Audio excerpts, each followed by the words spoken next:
Ladies and gentlemen, please welcome your moderator, Africa Director, TV5 Monde, France, Denise Epote, with today's panel on security and governance.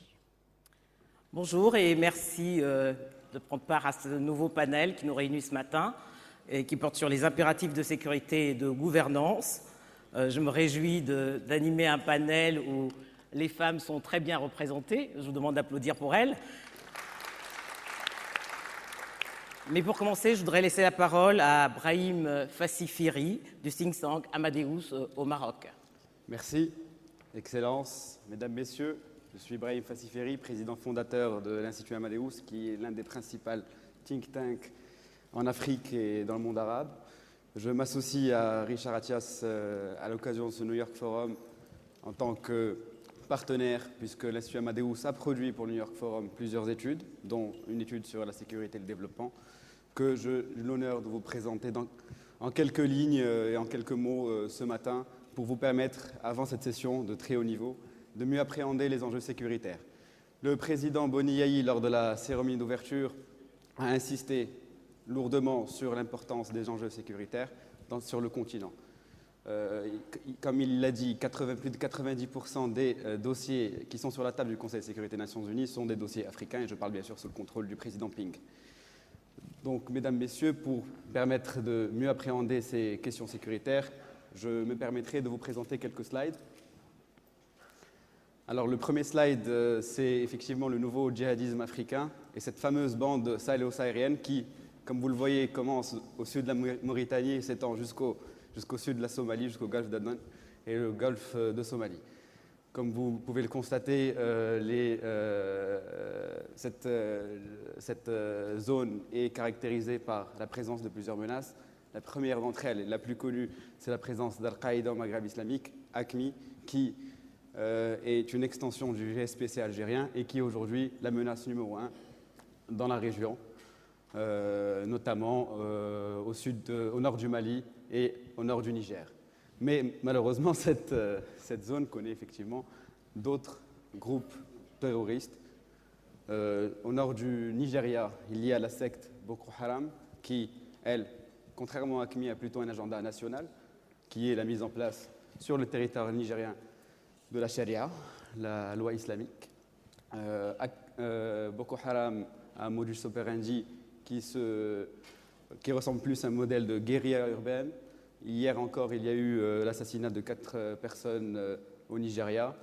Il y a également, bien sûr, les attaques d'églises, ce qui fait qu'aujourd'hui, le nord du Nigeria est une réelle poudrière. Plus globalement, il y a aussi, bien sûr, les Shabab en Somalie. Je citerai plus tard Ansar Dine dans mon prochain slide, puisque nous allons nous concentrer sur le Mali. Aujourd'hui, cette zone est considérée par les spécialistes comme le nouvel Afghanistan, un nouvel Afghanistan qui est à quelques 2000 km du sud de l'Europe. Prochain slide, s'il vous plaît. Donc effectivement, nous allons nous concentrer sur cette fameuse zone Touareg pour parler plus précisément du cas malien qui, depuis le putsch du 22 mars, le putsch du capitaine Sanogo, est une réelle poudrière et un réel enjeu sur le continent. Comme vous pouvez le constater, les Touaregs qui sont majoritaires aux zones...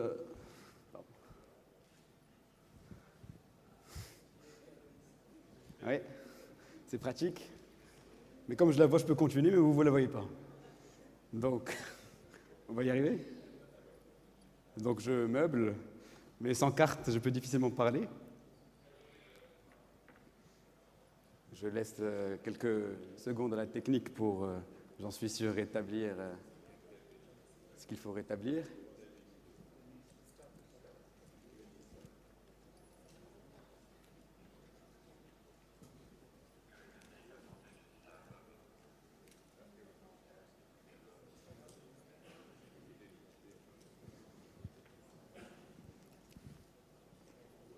Oui, c'est revenu. Brahim, est-ce que vous pouvez continuer juste, même sans les cartes, hein? Oui, écoutez, il faut donc que je descende pour mieux regarder.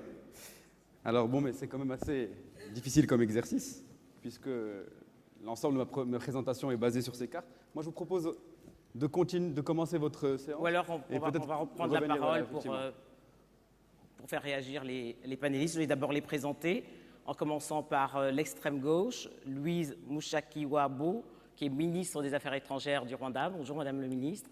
Jean Ping, président de la Commission de l'Union africaine. Bonjour. Mohamed Mahmoud Ould Mohamedou, ancien ministre des Affaires étrangères de Mauritanie et aujourd'hui directeur du programme MENA. Bonjour. Bonjour. Jeffrey Gentleman, directeur du bureau de l'Afrique de l'Est du New York Times. Morning, Jeffrey. Et enfin, tout de suite à ma gauche, Adil Ibrahim, directrice de la stratégie à la Fondation Mo Ibrahim. Sécurité, les impératifs de sécurité et de gouvernance, un vaste sujet au regard des nombreux conflits qui handicapent le développement du continent africain. Plus de la moitié des conflits dans le monde ont pour théâtre l'Afrique subsaharienne. En Afrique, en 2006, les coûts directs et indirects des conflits représentaient 284 milliards de dollars, soit une fois et demie les dépenses allouées aux secteurs essentiels que sont la santé et l'éducation notamment.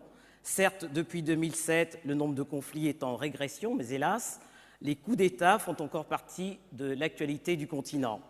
Au mois de mars dernier, on en a eu 2 en l'espace de 15 jours, au Mali et en Guinée-Bissau. Comment, inscrite dans une dynamique vertueuse de croissance aujourd'hui, l'Afrique peut-elle désormais garantir sa sécurité et la bonne gouvernance? Sur la base de vos expériences personnelles, je voudrais vous octroyer 2 minutes à chacun pour préciser justement sa perception de ces 2 notions capitales et interdépendantes. À la fin de nos échanges, nous réserverons 15 minutes pour les questions de la salle ou des remarques, en souhaitant surtout qu'elles soient concises pour permettre au maximum de personnes de prendre la parole. Alors ma première question est pour vous, Jean Ping. Comment, 52 ans après les indépendances africaines, les questions de sécurité se posent encore avec acuité, alors qu'il existe de plus en plus des mécanismes de prévention? Bon, d'abord, je crois qu'il faut regarder l'évolution historique. Je voudrais rappeler qu'il y a 10 ans, l'hebdomadaire The Economist titrait que l'Afrique est un continent perdu, hopeless continent, sans espoir. En décembre 2011, le même document, le même hebdomadaire indiquait que l'Afrique est le continent d'avenir, the rising continent, Africa rising. En 10 ans, qu'est-ce qui s'est donc passé? En l'espace de 10 ans. Évidemment, nous allons entrer dans les détails pour voir ce qui s'est passé en l'espace de 10 ans. Deuxième observation, on dit en général qu'il n'y a pas de développement sans paix et sécurité, il n'y a pas de démocratie sans paix et sécurité, et vice-versa. Bien, l'Afrique connaît aujourd'hui, ça a été dit depuis le début, un boom. Ça veut dire que quelque chose a été fait entre-temps. Et au cours des débats, nous reviendrons sur ces questions-là. Peut-être troisième petite observation, en 1995, l'ONU estimait que l'Afrique avait enregistré une quinzaine de conflits responsables de la moitié de tous les morts au monde causés par des conflits. L'Afrique seule. Et c'était l'époque, vous vous souvenez, au Congo, où 10 pays s'y battaient, 6 millions de morts. Au Rwanda, un génocide avec 1 million de morts en l'espace de quelques semaines, etc., etc. Tous ces conflits ont été résolus. Il ne nous reste plus que 2 conflits majeurs. C'est la Somalie et le Soudan. Et je peux vous assurer que nous allons surmonter également ces 2 conflits. Alors, je vais passer la parole à Louise Mushakiwabo. Pardon, Madame le ministre, on a écorché votre nom. Est-ce qu'aujourd'hui, on peut mettre en cause la légitimité des gouvernements? Est-ce que ce n'est pas un facteur aggravant, justement, de cette sécurité sur le continent? Si vous permettez, je vais parler en anglais. Oui, vous pouvez. What I have to say is very important, so I want to be comfortable. The legitimacy of governments is a critical aspect of security. But what does that mean? What that means is that beyond the electoral exercise, governments have to respond to the needs of the citizens. And I will talk later on about the experience of Rwanda. The idea that security is separate from the governance system and that security is about armies and police and so forth is an old notion. Security is very much an intricate part of the governance system, and it cannot happen without the citizens having their buy-in. So legitimacy of governments, absolutely, but legitimacy for whom and for what purpose?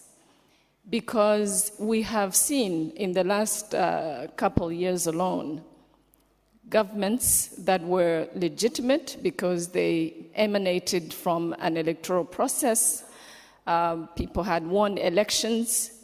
So they are legitimate, but were they responding to the needs of the citizen? And I think the answer is no. On reviendra sur la légitimité électorale. Je voudrais passer la parole à présent à Mohamed Mahmoud Ould Mohamedou. Une réaction aux propos que vient de tenir Jean Ping.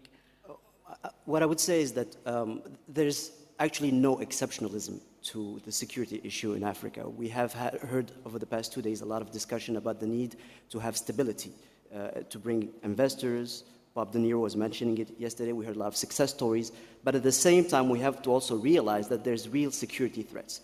The main idea, I think, right now that we have to process is the transformation of the international grammar of violence. The minister was mentioning the importance of human security and state security, but fundamentally, I think we have to recognize the fact that we've been playing catch-up with transnational armed groups around the world that have been much more agile, much more adept in their engagement with the new grammar. For instance, Al-Qaeda has been globalizing, it's been franchising, it's been subcontracting in the region. In Mali, you were mentioning it. And I think in that context, it's very surprising to see that the governance structure is not yet facing this like the business sector has been recognizing it. For me, it's the essential point in terms of this. Looking at a perfect example is 9/11, which was conceived in Malaysia, supervised in Afghanistan, financed from the United Arab Emirates, rehearsed in Spain, prepared in Germany, and played out in the United States. How more global can you get than this? And I think this is what we're looking at in the new world. And I don't see states so far being up to the task for this.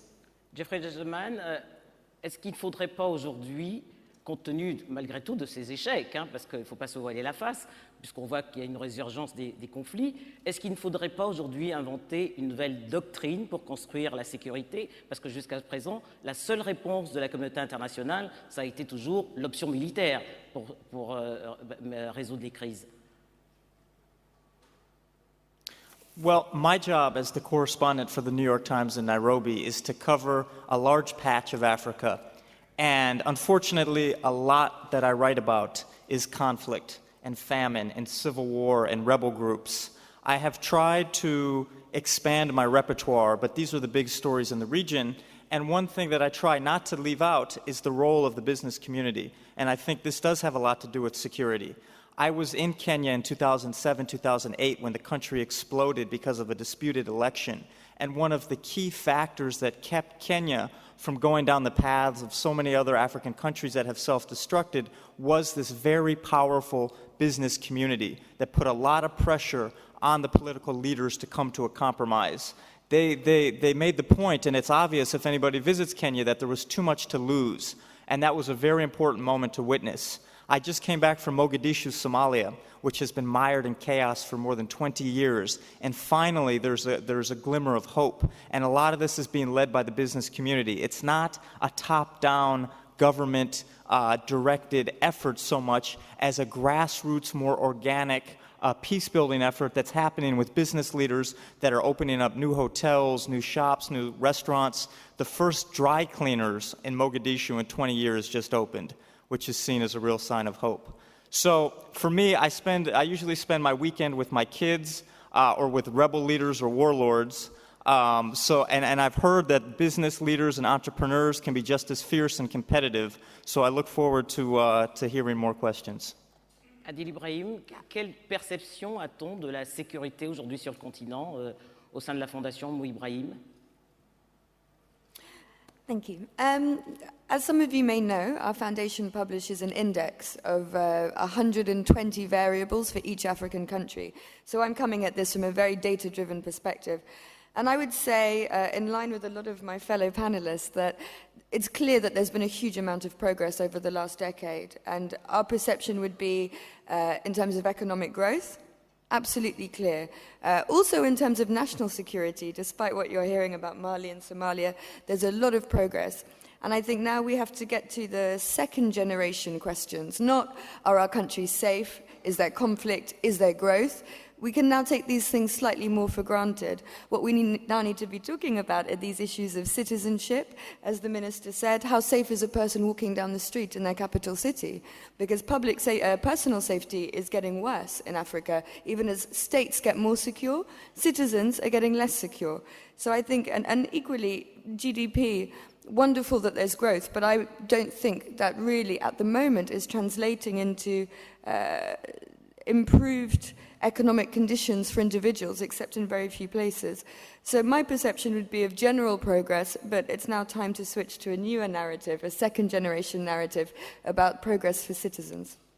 Mohamed Oulimidou, ce qu'on constate aujourd'hui également, c'est qu'il y a une mutation dans le type même de conflit. Ce ne sont plus des conflits purement ethniques ou communautaires, mais ce sont carrément des conflits où la communauté internationale est fortement impliquée.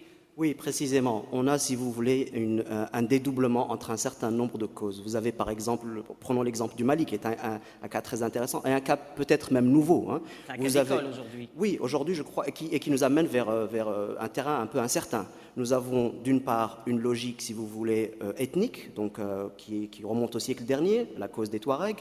Vous avez des groupes terroristes qui sont, on le rappelait à l'instant, en réalité venus plus du nord, donc des territoires algériens. Le GSPC est devenu l'AQMI, mondialisé aussi dans son identité. Et vous avez aussi les retombées, je crois que c'est très important de le mentionner, du conflit libyen. Je crois que ce n'est pas par hasard que le MNLA reprend son activité un mois après la mort de Kadhafi. Ce retour, cet armement, et c'est pour moi le point le plus important. Mais comment expliquer que la communauté internationale et fermer les oreilles aux alertes qui avaient été données, notamment de l'Union africaine? On va peut-être faire rebondir Jean-Ping là-dessus. Peut-être un mot rapidement là-dessus, parce que c'est une idée importante et je vous remercie de la mentionner. Je crois qu'il y a une espèce de contradiction par rapport à cette logique. On sous-traite, si vous voulez, la résolution des conflits africains. Les Nations Unies demandent à l'Union africaine de la régler, l'Union africaine à la CEDEAO, qui nomme un médiateur. Donc vous avez, et puis après, je veux dire, ce n'est pas possible de régler les conflits qui sont déjà mondialisés dans leur causalité fondamentale par rapport à ça.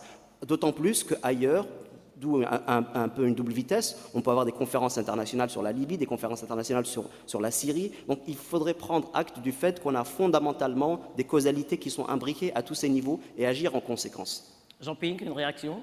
Oui, je voudrais un peu revenir en arrière pour dire que nous avons parlé des problèmes de paix, peut-être pas assez de problèmes de gouvernance. On y reviendra, Très bien. Alors, passons donc à la situation malienne. Le cas du Mali, oui. Okay. Le Mali est caractérisé par deux événements concomitants. L'un, c'est la déclaration d'indépendance par l'Azawad, de l'Azawad par le MNLA et Ansar al-Din, parce que tous les autres mentionnés AQMI ne sont pas des Maliens. Ils n'ont rien à voir avec le Mali, sauf qu'ils viennent au Mali semer un peu le désordre. Alors, et puis le coup d'État au sud, c'est lié. Donc la complexité de la situation vient de ces deux phénomènes. Nous ne pouvons pas accepter la mise en cause de l'unité nationale du Mali, n'importe où, de l'intégrité territoriale du Mali. Mais en même temps, il y a un précédent. Reconnaissez quand même qu'il y a eu la création d'un 54e État, le Sud-Soudan. Non, ça n'a rien à voir. Non, ça n'a rien à voir. Ça n'a rien à voir. Ce sont des acteurs soudanais eux-mêmes qui ont décidé d'un accord, les accords de Navacha, en disant dans 7 ans, nous organisons un référendum. Et vous choisissez entre l'unité et la séparation, à l'intérieur. Donc, nous ne pouvons rien. C'est une décision interne. Bien, le cas du Mali est tout à fait différent. les gens, les Touaregs, MNLA, en Sardine, demandent l'indépendance. C'est inacceptable. Ça fait partie de nos principes, le respect des frontières héritées de la colonisation. Mais il y a plus grave. Si le Mali tombe, le Niger va tomber, etc., etc., parce qu'il n'y a plus de Touaregs au Niger qu'au Mali. Les Touaregs, finalement, ne représentent grosso modo qu'entre 10 et 15% des populations de cette région-là. Il y en a d'autres. Il y a les Songhai, il y a les Peuls, il y a beaucoup d'autres. Il y a les Arabes. Mais est-ce que dans la gestion de cette crise, vous reconnaissez que les Maliens, enfin une partie de la population malienne, récuse la légitimité de la CEDEAO, qui est d'abord une organisation économique et pas politique? Non. Je crois qu'il faut distinguer même par rapport à ce que mon ami qui connaît bien les choses a dit. Nous fonctionnons selon le principe de la subsidiarité. Si un État peut régler ses problèmes tout seul, pourquoi voulez-vous qu'on s'y mêle? Si la CEDEAO arrive à régler les problèmes, on est heureux. L'Union africaine intervient concomitamment et appuie les organisations sous-régionales quand elles peuvent le faire. Si elles n'y arrivent pas, nous intervenons. Et vous savez que la dernière réunion qui s'est tenue à Abidjan il y a quelques jours, le 7, la décision a été prise par tous les acteurs concernés, la CEDEAO, mais les 4 pays du champ. Il y a 4 pays du champ, l'Algérie, la Mauritanie, le Niger et le Mali. Les 4 pays du champ qui combattent depuis toujours le phénomène du terrorisme. Je vous interromps, Jean-Ping, pour prendre une question de la salle, plutôt des internautes. Comment expliquer ces conflits davantage liés aux religions et non à l'issue des processus électoraux? Est-ce que, Madame le ministre, vous voulez répondre? Well, I think let's step back. It could be religion, it could be electoral dispute, it could be food insecurity, it could be anything. The resurgence of religious conflicts, I think, comes in an international context of restlessness. So where in the tradition of countries religion has been an issue before, because of what's going on globally, religion is the first thing those who want conflict would seize upon. In some other parts of the world, my own part of Africa, for example, it's not so much religion as it is perhaps leftover issues from either issues of borders, issues of communities in different countries, or issues of remnants of rebellious groups that were not managed properly and finalized. So for me, religious issues creating serious insecurity on the continent, especially today, are only localized in parts of Africa where religion has always been a lingering issue.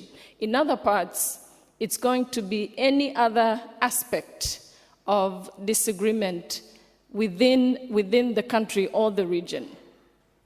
Jean-Ping, ça c'est purement le cas du Mali, là. Non. Je pense qu'il faut prendre le cas du Mali d'une manière tout à fait spécifique, comme j'ai commencé à le dire. Les problèmes du Sahel, comme l'orateur précédent a voulu, partent de la Mauritanie jusqu'en Somalie. Tout le désert est un boulevard pour le terrorisme, pour les trafics en tout genre, trafic de drogue, trafic d'enfants, trafic de personnes. Toutes les formes de trafic existent dans cette région.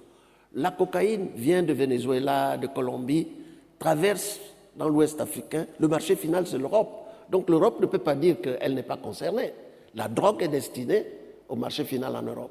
Maintenant, l'héroïne arrive d'Afghanistan, passe par Kismayo, va aussi dans le nord.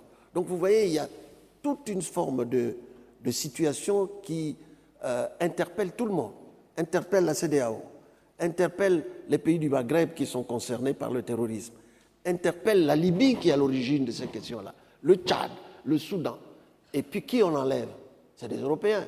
les intérêts dans cette région, l'uranium. On ne peut pas dire que la communauté internationale n'est pas concernée. Elle est concernée. Yeah, I'd just like to Jeffrey jump in. Jetman. I see two narratives in Africa right now, and I have the privilege of covering a lot of different countries, albeit superficially, but it gives me an opportunity to compare and contrast. While there is rapid economic growth and genuine progress on a number of fronts in countries like Kenya or here, or even in Kigali, you have this, there's traffic everywhere now in Africa. Everybody's buying cars, the road structures aren't big enough to absorb this rising middle class. But at the same time, while we're having rapid economic growth in so many places, a lot of areas are getting worse. And what I wanted to say during this discussion is this is a problem of the weakness of the state. And whether it's a religious cause who is responsible for the weakness of state?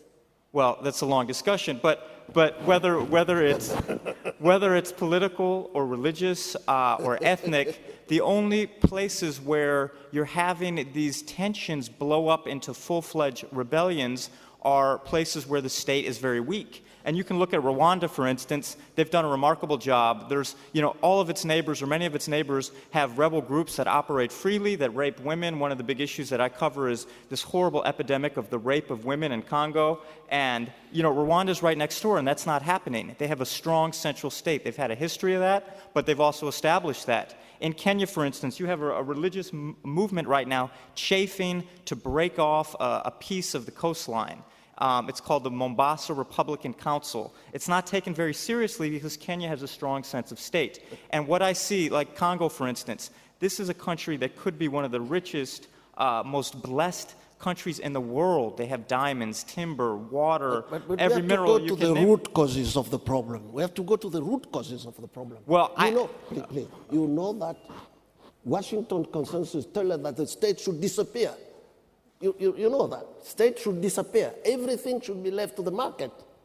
And then we have all these problems. Well, I don't know. Listen, I haven't heard anybody advocate that states should disappear. Mohamedou. No, I like this exchange because I think this is precisely the issue. I think that the retreat of the state that you mentioned is in fact not a behavioral issue. It's a systemic issue. I think this is what we have to come to grips with. It's not something that is the result of somebody deciding that either the state should disappear or that we must move towards that. And it's something that is happening as a result of globalization. We take it for granted, but the transformation of globalization has been, as I said, processed better by the non-state actors who are faster, nimbler, and therefore more problematic. But it's a global issue. I think there's only one narrative. It's globalization. And what I see, as I said... But you know that in the same time, these global issues has been transferred to developed country to a system of... The state is very, very powerful. Very powerful. You cannot tolerate... As an authoritarian state. Authoritarian state. Yes. Il est tolérance zéro en ce qui concerne même casser une vitre. Quelqu'un va briser une vitre, il est tout de suite en prison. Je voudrais vous interrompre pour aborder maintenant la question de la gouvernance et reprendre encore le cas du Mali qui est vraiment un cas d'école. Comment une démocratie qui a été saluée et citée en référence pendant 2 décennies a-t-elle pu basculer en 24 heures? Et jusqu'à présent, la communauté internationale nous avait habitués comme, j'allais dire, indicateur de bonne gouvernance, la tenue régulière des scrutins. Or, on se rend compte que cela ne suffit pas. I don't think that it happened overnight. I think, in fact, that the Malian crisis has been playing, in fact, in slow motion before our eyes over the past couple of years, but we did not pay attention to it. You saw it gradually happening the moment you had a hub of a terrorist activity which was threatening. Someone was just reminding not only Africans, North Africans, but also Europeans and far beyond. We saw it when you saw the return of Tuaregs and battle-hardened rather from Libya. You saw it when you had this looming appointment of an electoral issue. So it didn't happen. I think what we should have is acted proactively. And this is my point about where we need synergies. If the state has been on the retreat, systemically or as a result of a variety of actors, you cannot leave it on its own to handle such complexity of crisis. Regional organization, international mechanisms should happen, but should work in symbiosis. We cannot, on the one hand, ask businesses to work in that logic, as we've been saying, and on the other hand, let states who are authoritarian, oftentimes non-democratic, and most of the time not organized enough to handle those crises. This is where the synergies should happen. And another point. Adil Ibrahim, la fondation Mo Ibrahim a mis en place un indice de gouvernance. Sur quels critères sont évalués les pays? You know, I think we're talking about some weak states. In North Africa, we had some very, very strong states. And in the end, they were fundamentally unstable or unsustainable because they weren't dealing properly with the needs of their citizens. So I don't think we're just talking about the creation of strong states, we're talking about the creation of good governance. And I think if you look at all of these conflicts across the continent, underpinning them is the political and economic marginalization of groups. Ultimately, you know, if there are people in Darfur or the Tuareg, these people feel like they don't have a share of the center, they don't have a share of political power, economically they don't have access to resources. I mean, ultimately, this continent is at a crossroads. This young continent, I mean, elsewhere in the world, I'm a young person. In Africa, I'm an old person. I'm over 25. I'm old, right? I'm in the top half. I'm on the way out. This young continent, we have to take seriously, what are these people going to do? What are these young people going to do for a living, right? Do they feel like they have a stake in society? Do they feel like when they vote it matters? Do they feel like citizens or do they feel like subjects? And if we don't deal with these issues, it doesn't matter if it's ethnic, religious, anything. They're going to pick up guns or crime. They're going to get involved with these issues because they don't see a future. They don't have hope. So it's about governance. And I think we have to get back to strong states that are legitimate, as you said, not because people have been elected, but because every single person is treated equally and governments are looking strategically to the future of their citizens. But Une réaction de Jean-Ping. I have quote The Economist. Let's quote Fukuyama. Fukuyama a dit qu'il ne faut pas d'État fort. C'est la fin de l'histoire, il faut détruire l'État. Quelques années plus tard, il disait non, ce n'est pas ça. Il nous faut mieux d'État. Un État, le problème c'est les États faibles, les États faillis. La Somalie est un État failli. Si nous remontons dans l'histoire de la Somalie, nous allons retrouver les causes. Il ne faut pas aller tout de suite à ce qui se passe à l'heure actuelle. En matière de gouvernance, même s'il y a un État fort, il faut des contre-pouvoirs. Mais ce n'est pas ça qui manque. Mais un État fort ne signifie pas un État non démocratique. Un État fort... C'est exactement ça. Je crois que c'est cet échange qu'on a eu il y a un instant, c'est-à-dire la force, si vous voulez, la force de la légitimité est ce qui va permettre le retour à des États forts. On n'a pas mentionné l'exemple du printemps arabe, mais nous avons une expérience qui est en cours qui est particulièrement importante. Et dans l'après-printemps arabe, qu'est-ce qu'on voit? On voit pas mal de désordres, à part peut-être la situation en Tunisie et au Maroc, en Libye, au Yémen, ne parlons pas de la Syrie. Nous avons quand même un certain nombre de désordres. Ces désordres, en réalité, sont peut-être une étape qui aboutira, si le processus avance de manière légitime et représentative, à des États qui seront mieux assis dans une société civile et dans un pouvoir de projection qui leur permettra d'avoir cette légitimité. Donc cette force, d'abord je crois que Fukuyama avait tort, tout simplement. Donc, mais je crois que... Il avait tort. Oui. Mais voilà. Est-ce qu'on peut avoir la réaction de Madame le ministre, justement? Est-ce qu'il faut des États forts ou des États centralisés, enfin forts, mais avec des contre-pouvoirs en face?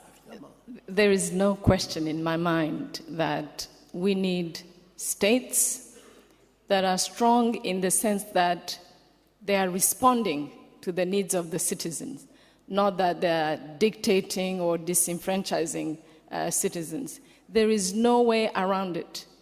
What we see around our continent today, very much, and I have had issues with the indices that are springing up everywhere. The methodology with the Mo Ibrahim Index, for example, but I think they are needed. However, Mo Ibrahim gets it because what was mentioned earlier about sending our security and our governance serious issues to somebody else. You know, whatever the international community, whatever that means, which then also outsources it to another continental regional organization, which in the end the responsibility comes back to the state. So there is no way around a state that is responsible, that caters for the needs of its citizens, but also that involves its citizens. There is no way around it. Oui, mais quand on regarde justement les critères de l'indice Moïd-Brahim sur la bonne gouvernance, on se rend compte qu'en 2011, seuls 5 pays ont été éligibles. Je vais les citer, il y a l'île Maurice, le Cap-Vert, le Botswana, les Seychelles et l'Afrique du Sud. 5 pays sur 54, ça ne fait pas beaucoup, Jean Pink. Non, mais je crois que Ibrahimo récompense les meilleurs. Ibrahimo récompense même le meilleur. Mais il est admis aujourd'hui que plus de la moitié des États africains ont maintenant des démocraties consolidées, avec des changements avec des alternances. Avec des alternances. Plus de la moitié des pays africains. En 90, il y avait 3 ou 4. L'Afrique du Sud, le Botswana. Je peux dire comment les autres nous voient. Ils voyaient en 90 2 ou 3, Botswana. Aujourd'hui, je parle de démocratie consolidée, avec alternance. L'alternance n'est pas un critère absolu de bonne gouvernance. Ça ne suffit pas de tenir des élections régulièrement. Mohamed Oulimidou. It's one criterion among several, and I think it's absolutely justified that we have this system. But I think we're back and forth between a question of perception of the continent, this Economist cover which you reminded, or I'm thinking also of George Bush's famous words about Africa is a country, singular, which has many problems. So we have this kind of logic that we have to deal with. And at the same time, we have a reality which I think should be uplifting. I think we have a lot of success stories. You were mentioning the 90s. I would think of Mali, I would think of Senegal, I would think of Benin, I would think of Ghana. 4 success stories that we had in the 90s. This is why the Malian story is such dramatic, because we have, after 20 years of change of power that is peaceful, now the potential. Mali looks today like Somalia of the early 90s. There's a real drift that is happening, and that is why I think we need to react, and I don't mean militarily, I think we need to react rapidly to address this issue, to put it back on track. Jeffrey, peut-être une réaction? Something else I wanted to raise, which might be a little controversial, is that I see 2 different forms of the state. I'm seeing the advent or the proliferation of the Chinese model of the state, where you have a tightly controlled central government that does provide stability and economic growth. Rwanda and Ethiopia are good examples of this. There's not a lot of press freedom. There's complaints about political inclusiveness, and she probably was expecting me to bring this up, but at the same time, there is safety. You take a country like Congo, yeah, it's more open, but it's a lot less safe, and the people there suffer more. Kenya is an interesting blend. They tried to sort of provide it all, but as the election violence showed a few years ago in the high crime rates, there was maybe a price to pay, or some would argue that, for the openness. So that's what I'm seeing. You know, it's just like in China. They're delivering specific economic goods. The quality of life of a lot of people is getting better, but there isn't the political openness of, let's say, India, which has a different model. Je sens Madame la Ministre un peu dubitative. Yes. Well, you know, here we have an issue of whose views are we talking about? Who should decide whether China or Rwanda or Ethiopia responds to the needs of the citizens? Is it the media? Is it NGOs? Is it any of the third parties that, to be very honest, Jeffrey, have not taken responsibility when trouble has come? So, again, who should be responsible? Who are we talking about? It's a very, very fundamental issue, which also leads to this perception of, you know, who's democratic. And I think sometimes democracy is overrated when you have such serious issues as your own physical security. And somebody somewhere in this global world decides that you are a democratic country. Then we've seen a number of examples recently. Let's get back to the countries, the state, the institutions, and the responsibility lies within the countries. The responsibility does not lie with third parties that are rating and grading and making decisions. especially that when trouble comes, these third actors are nowhere to be seen. Absolutely. Nowhere. Absolutely. Absolutely. On arrive presque à la fin de notre débat, hein. C'est vrai, le temps imparti était assez court, mais je vais faire réagir la salle. Est-ce qu'il y a des questions?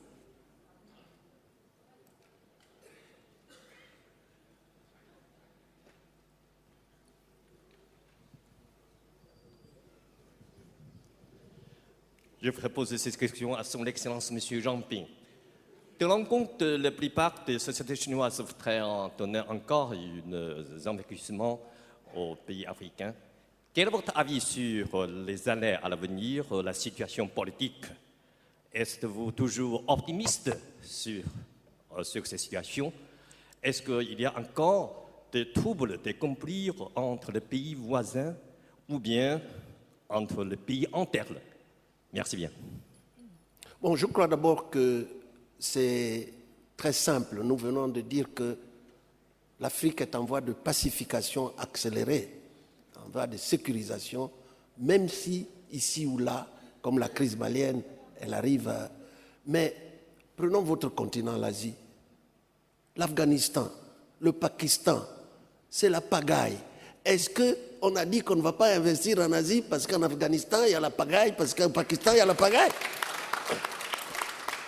Vous-même, les Chinois. Mais Jean-Pierre, je vais peut-être vous interrompre. Attendez. Comparaison n'est pas raison. Hein. Non. Vous-même, les Chinois, vous venez investir ici. Qu'est-ce qui vous est arrivé? Rien. Pourquoi les Américains ne viennent pas vous demander votre secret pour qu'ils viennent ici aussi? Tout est là, nous les attendons. Nous attendons l'Europe, nous attendons les Américains. Venez et demandez aux Chinois comment ils ont fait pour gagner tant d'argent. On va prendre une dame au fond. Je suis Pauline Lambou du Cameroun. Est-ce que vous pouvez parler un peu plus fort, approchez votre micro? Oui, Pauline Lambou du Cameroun, le réseau des femmes en lutte contre la corruption pour la transparence. Je voudrais demander à Adel Ibrahim, lors d'une conférence sur la table ronde sur les valeurs d'un nouveau monde, Ibrahim O disait que pour un chef d'État africain corrompu, il y a 20 hommes d'affaires corrompus. En fait, qui corrompt qui? Merci. Who corrupts? Sorry, I didn't quite. I'll answer what I thought your question was. Look, absolutely, corruption involves many parties, and we've always focused traditionally on the African Party, who is the leader, the president, and we've not focused on the European side enough. And I think I live in the United Kingdom, and I think the United Kingdom lost all credibility when they had one corruption investigation into BAE Systems, their military manufacturer, and the government stopped it because it impacted negatively on their relationship with Saudi Arabia. So there is absolutely no credibility about Europeans talking about corruption in Africa until they're able to prosecute their companies who've spent 50 years coming to Africa and bribing their way to get what they want done quickly. So it absolutely involves both sides, but as an African institution, my primary focus has to be what are the Africans doing, and I hope that European civil society will do the same with European governments and companies. Une question au fond à gauche. I'd like to bring up the issue of technology and Africa's youth and how that affects governance. How does the panel see technology and how young people in Africa are embracing, especially mobile technology, social networking? How does that affect governance, and how should governments respond? Mohamed, vous voulez répondre? Absolutely. I think we can even connect it to the security issue. I think one of the things that we have seen in the past couple of decades, in addition to this positive news that is often glossed over in terms of the history of Africa, is that there's a lot of integration of those technology through the youth precisely. I should also mention the fact that what we have seen in terms of political transformation in a part of Africa, which is North Africa, came through the youth. I think it's particularly important to stress that. And I, for one, would have often seen more engagement with globalization dynamics through technology in any cyber cafe throughout the continent than in some European capitals, for instance. I think there's a yearning, there's a reason for that, which is the yearning. The absence of such engagement and the ability to engage with that technology is something quite positive. So I would very much stress the role of the youth in that. And I see them as a key vector, in fact, for both technological but also social and political transformation as well. Could I add something to that Une briefly? réaction d'Adil avant. Yeah, sorry. Je crois qu'elle est bien placée, Oui, elle va répondre. mais je voudrais Une réaction ajouter à que... Sorry. Je voudrais ajouter que 80% de la population africaine en général vit dans le milieu rural. Et la technologie, notamment le téléphone portable, a fait des progrès tels que n'importe quel paysan, même illettré, connaît les prix du marché en ville, sait quand est-ce que le camion qui va ramasser les produits arrive, les produits ne s'abîment plus. C'est un progrès fantastique dans le milieu rural, même parmi les illettrés. Fantastique. Alors, évidemment, son père a été l'un des premiers à apporter ça. Je voulais ajouter, même dans le domaine de la sécurité, nous avons des problèmes pour payer nos soldats parce que les généraux gardent la moitié de l'argent dans leur poche. Mais avec le téléphone portable, avec la nouvelle technologie, nous pouvons payer directement le soldat. I just want to add, the role that technology plays in allowing civil society to really build. I mean, civil society is traditionally very weak on the continent. And I think listening to the panelists, it's absolutely right that our chair from the African Union talks about the progress that's been made. I mean, the African Union does not get enough credit. This was an organization that 50 years ago was dealing with the liberation of the continent, and we're there. So they have to have a long perspective and to look back and talk about where we're coming from. And it's absolutely right that the minister talks about where countries are now and through that, ownership of responsibility. But it's absolutely right that civil society be sitting here calling both to account, producing indices, whether you disagree with them or not. And I think traditionally, we as civil society haven't been able to have a voice and to be there at the table because we were weak. And technology really allows us to organize and to be there and to be present and not just criticize, but to be partners, to help and to provide support. And technology is the single most important factor. On va prendre encore une question, c'est la dernière, on me dit, la dernière question. Je suis désolée. My name is Tegla Loruve from Tegla Loruve Peace Foundation. I come from Kenya. Just want to answer my brother who stay in Kenya about the issue of Kenya during the post-election. I want to say that the business people were not the one who made Kenya to stay together. The business people were worried about their own business and they ran away. I was in the ground. The people who brought the country together are the women, the youths, and the common person. The third party, normally they don't stay there. The youths of Africa today and the women, if they don't address them in decision making, we will always remain with our own problems. Why is it that Africa is the field of battles? Why? Because of our resources. And our own leaders, our own people, we kneel down and forget what we have. I think it's high time for Africa people to unite and have pride so that we become Africa united. So that people cannot come and make decisions on ourselves. Where are the men for Africa? Where are the leaders? You cannot work alone. You can be a president, but when the problem comes, you don't have a neighbor, they will come and take away what you have, including yourself and your family. It is high time for Africa to stand and work together. Merci Elga. Il nous reste juste 4 minutes avant de clore ce débat. Je voudrais vous faire réagir sur un aspect de la sécurité que nous n'avons pas eu le temps d'aborder, c'est la sécurité alimentaire. Elle fait partie des objectifs du millénaire. Or, en 2015, on sait que très peu de pays africains pourront atteindre ces objectifs du millénaire.